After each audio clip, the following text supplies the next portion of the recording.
thank you so much for joining me on another episode of Why I Love Flagler County, your local podcast spotlighting local businesses and local residents on why they like being a part of Flagler County. So today I'm super excited to have my guest, Mr. Eric, with us today. Eric, thank you so much for the time today. I really appreciate it. Macy, looking forward to it. Looking forward Yeah, to it. well, fun fact for everyone is Eric's been a very in-demand guest. A lot of people have wanted to see him. They want to learn a lot about him, and I'm really, really excited. It'll be really fun. We've Yeah, a met here and there. few So times. Yeah, yeah, yeah. Well, I'm really excited to kind of d dive a little bit deeper into your story. So we can start off just a little bit basic. Tell me a little bit about your journey, kind of being here in Palm Coast and Flagler County. sure. Yeah. So it was about almost 8 years ago now. I moved from Eden Prairie, Minnesota, and that was back in 2015, 2016 timeframe. And so I grew up there right before my freshman year of high school. I moved here, didn't know anybody. So I came in fresh. I went to Matanzas High School and just jumped in as a freshman in high school there. And during my time at Matanzas, I was active in mostly sports. That was kind of my main thing when I was in high school. I started with basketball and baseball, and then I transitioned to baseball and golf. And then golf kind of took over as my main focus. So I really enjoyed that while I was in high school. I played that sophomore to senior year. After high school, I went on to Stetson University. So, and this was like crazy time because this was 2020 when that was my graduation year. And at the same time so it's like really weird COVID, like timing wise. And so coming to 2020, I started going to Stetson, but it was commuting at first. Everything was online. And just like every once in a while, like it was like once a week, I would go to campus and stuff.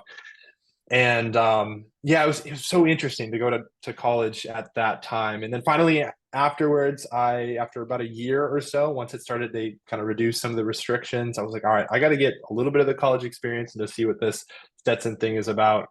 And did that for a year and a half, side by side, working on the business during that time as well. So started the business 2020, started Stetson 2020, and then graduated Stetson December of 2022, and then really since then, which now it's been about a year and 2 months, almost 3 months here. Been working at the To Do Dudes full time and just trying to see what we can create of a business. So that's kind of like the last few years how I got involved here in Flagler. Yeah, that's super cool. And I think I had like a visceral reaction anytime I like remember that 2018 was like more than like in my mind it's still like 2 years ago. So when you said like eight, I It was is like, oh really my weird, God, like that's isn't it? insane. Yeah, It's when I not when I think normal. 2016 is like 8 years ago, and then Oh I hear like yeah. when I hear like someone say like 2007, I'm like, that's not too long. I'm like, almost 20, no, not 20 No, years. no. Almost, 2017 would 2007 would be like 17-ish years old. My brother's 2008 and he's 16. Is that that's how the math crazy. works? I don't know. Yeah, something like that, but it's crazy to think like you go back to 2000, like 2006 is 18 years ago, 2007 is like so, oh my gosh. Yeah, but Yeah, anyways, yeah, no, super these are not crazy. not it's not normal. It's not supposed to be Yeah, like this. yeah. But no, I would love for you to talk a little bit about starting the To Do Dudes. So you started in 2020. Did you guys mean to start pre-pandemic or did you guys kind of emerge out of the pandemic? Yeah, and Macy, I really love telling this story because it's so interesting. I've always growing up, I had this entrepreneurial spirit, but I didn't really know it. I don't think I really believed in myself enough to say that I was going to be an entrepreneur, start my own business. And so, like growing up, I would do these like lemonade stands, or are you familiar with silly bands by chance? These like Oh little bands you yeah. used to wear. Oh Okay, yeah. I used to run those like the Navy. It was yeah, serious. yeah. And so I mean, like buy and sell those with friends and stuff. I always kind of had something like that going on. And so now that was kind of like early childhood. Now flash forward to 2020, I was working at Palm Harbor Golf Course, which is a local community golf course here. And so how I really jumped into it was I was just helping my grandma during the pandemic, just with household chores. She would always ask me to, all right, Eric, can you take stuff from the back of my car and can you bring it to my room? Can you wipe down countertops? I'm really busy today. I'm not feeling good. Can you do that today? And there was one day, and this was back in May of 2020. This is like right when I'm wrapping up high school, kind of like that in between summertime, high school, college. And the project, which I didn't know at the time, but she had 200 bags of lava rock, those little like red pebbles you'll put in your landscape. Okay. She had them dropped in her driveway, and so I come outside and I'm like, "Am I going to be doing this today, Grandma?" And she's like, "Yes." So of course, as a grandson would, I went out there. I was helping her out, and throughout the day, really interesting circumstance. Again, had no intention of starting a business, but I'm laying the lava rock down, and she lives adjacent to the one of the golf courses here in Palm Coast, and I had my headphones in, and during the day, I had five different interactions with people who walked up behind me and said, "Erik, do you do this stuff for other people besides your grandma?" And I'm like honestly, a couple of them scared me. I take out my headphone. I'm like, and they're like, "Do you have a business card or anything?" And it was like one person, and then another 10 minutes the second. There was five people in one day that came up to me, and I'm like, I mean, if my grandma needs this much help from me, and I have this many people around that need that same help, there has to be some sort of business here. And so, oh my gosh, I could go into so many like failures and interesting scenarios from the beginning of the business. But the first step, at least, was let's go to the drawing board, let's print out a bunch of flyers, and let's pass them around a gated community. Which, for those that live in a gated community, know that that is an absolute no-no. You can't solicit at these Yeah. houses.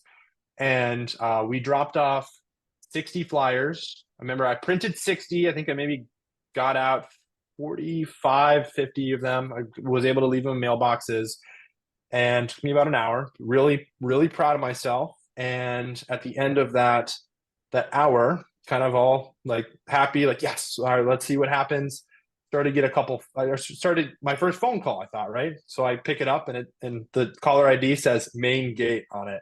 Oh, oh, And so apparently there were 5 to 6 people that called the gate complaining that there's solicitors around the neighborhood. So immediately I was like, all right, this business idea is over. But thankfully we had one call that said, "Hey, I need some help around the house and I really want to give you a shot. I want to support local entrepreneurs trying to make it happen." And it started with one, which was actually my grandmother's next door neighbor. So literally right next door. And then it was someone down the street, so a couple houses, maybe 5 houses down, and then a neighborhood over. And so then a neighborhood, and then the rest of the community, like another person in the community. And it just kind of like, again, no intention of really starting a business, but there was such a need there that was unfilled.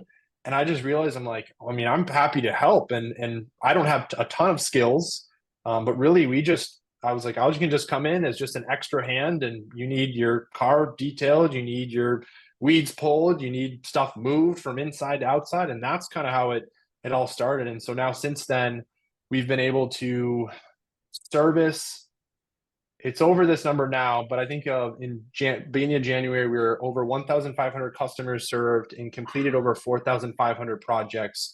And now almost 4 years, May of 2020 would be 4 years. So again, really interesting. Sometimes you just fall into it when there's just, it's like the market speaks. So the market was right. just, was saying that there's, I mean, people needed help, and I needed a part-time job. I was just helping people out and making some side money, and then turned into a little bit bigger venture that we have today. Yeah, no, that's super cool. Uh, I'm really glad that you brought up also that, you did get a little bit pushback kind of more so less on yes, the business, more so on the community guidelines, exactly. which Yeah. happens, but you were that one person giving you that shot was really what, like, okay, maybe this can work, we can go forward.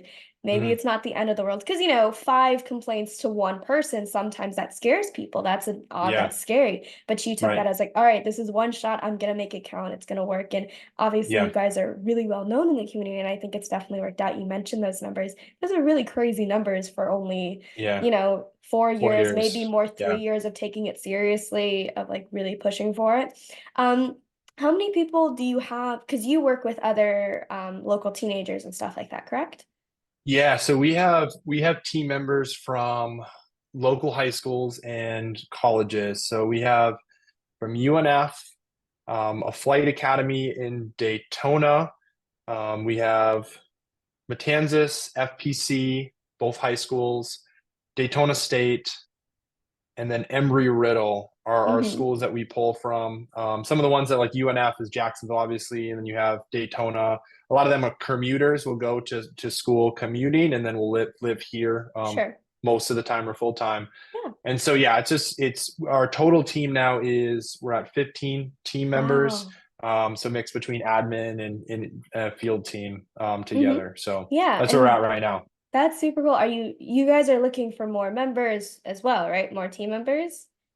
I mean, at some point right now, Okay. usually January, February, this is usually our slowest time of year. And Hmm. summertime over the past 3 years is like the busiest time because you think Yeah. like that's the time of year that nobody wants to really be outside. They don't want to be doing No. yard work. They don't want to be Yeah. moving.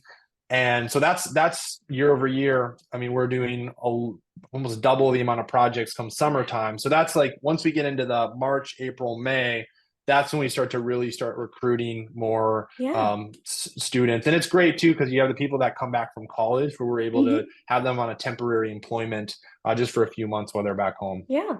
And where can people find some information if they're looking maybe to be a part of you guys, to support you guys, to see if they have anything that they need to do? What is the best way Yes. for them to reach out?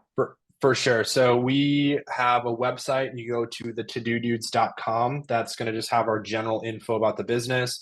If you're a little bit more visual, graphics, kind of like fun behind the scenes, I'd push them to the Facebook page. That is just at the To Do Dudes. I think it should be pretty easy to find there. We have a business phone number, of course, and that will be listed on our website. And I think that's probably the main pieces right there. Yeah. Yeah. And I'll make sure I have all And those links in the description so people yeah, I can can click I on can share those. that, and then Yeah. and then apply now is also on our website. So if you go there, it's one Perfect. of the top headers. So if somebody wants to apply, it'd be right up there. Awesome. That's super cool. Well, I would love for you've been in Flagler, you've been in Palm Coast for a little bit of time, I would Yeah, say. I mean, I consider anyone who's been there longer than me a long time, but I've only been here like 2 years. But what would you recommend for, newbies in the area, maybe places they can go, events they can go to, groups they can join, anywhere they can sure. kind of put themselves out there, kind of get integrated with the community? Yeah. So Flagler as a whole, Flagler County as a whole. Yeah. Yeah. So I mean, if you're coming to this area from somewhere else, I'm going to say one of the best things about Palm Coast, Flagler, this area is just the small, kind of quaint feeling of it. It's not a big city. There are a lot of people here and it's growing for sure, but you have those little pockets and it's still that small niche community. So, I mean, going to Flagler Beach is always a good hangout spot. I mean, going out, sitting on the beach, and there's a lot of great restaurants there.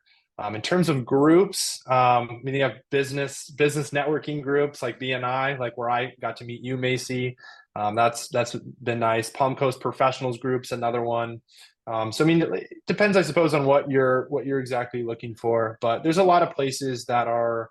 If you look, I mean, you go to those Facebook groups online, they're always recommending stuff and pushing like, hey, new event, or this is here local, something happening. Here's a new group of people that are meeting, a location, great restaurant. So that's usually whenever I look for my recommendations, I'm always looking on what are people saying on either Nextdoor or Facebook. Yeah. I've heard about this next door app actually quite a few times. I had never heard Yeah. of it before the past like maybe 3 weeks. Yeah. So it's super cool to learn that there is something that people can go check out. But like you said, Yeah. Facebook is a huge resource. That Facebook events tab is like there's always Something something going on. new. And I Yeah. mean that's in the Yeah. best possible way. Like there's something for Yeah. everyone. There's like Strawberry Fest, I think is coming up in this next few months. There's like more like health, there's gardening, Yeah. there's just social time, there's coffee Right. time, there's everything. Yeah. I mean, even like you have Rotary clubs, you Oh have yeah. for First Friday in Flagler Beach. I haven't been to one of those, but I know that those are big Really? events. So You've yeah. never So been to there's a First there's Friday? I don't think so. No, no. Unless what I've probably done is just driven by maybe on a Friday. Probably. I'm like, oh, there's a event going on, but I know that that's big in Flagler, but I've just never went and like walked around and spent time out there. Yeah, definitely you should. It's a lot of fun. There's Recommend. always Okay, there's always a cool, few good vendors there that you can just cool. strike up. Like I had someone just the other day. I met her at First Friday and I really liked she had an ocean. It's called the Ocean Learning Center. It was super Yeah, fun to learn about her experience and what she does for kids, cool. as well Yeah. in the community. Okay, I'll have to check it out. I'm sure that's like that'd be like a good family outing. I'm sure my Oh mom. yeah. They have mom and dad would Chick-fil-A enjoy doing there that. always. Okay. I All right. mean, Fair there enough. you Fair go. enough. You There's an sold me. EJ Yeah. selling point. Awesome. Well, Eric, thank you so much for the time today. I really appreciate it. This was a lot of fun, and Yeah. it's super cool to see how your business, started from, and then how much you guys have grown just because, you have a lot of dedication, I know, and a lot of passion, and Mm, it's super fun to see that around the yeah. community. Yeah. Appreciate it, Macy. Enjoyed our time today. Thank you. Thank you. And to everyone listening, thank you so much. I appreciate you as well, and I will see you next time. Bye.